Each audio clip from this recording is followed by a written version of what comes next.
এটা বৈশালী সেক্টর 3-এর পুজো, গাজিয়াবাদ। আমরা এসেছি দেখতে এখানে। এই যে ঠাকুর, একচালা ঠাকুর।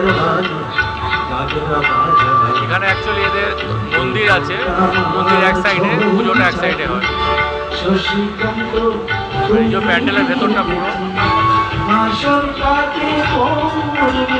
এখানটা ফাংশন হচ্ছে।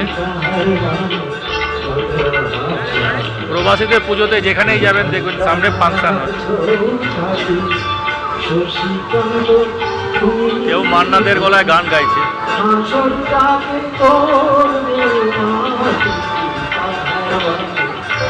প্যান্ডেলের ভেতরটা আপনাদের দেখালাম।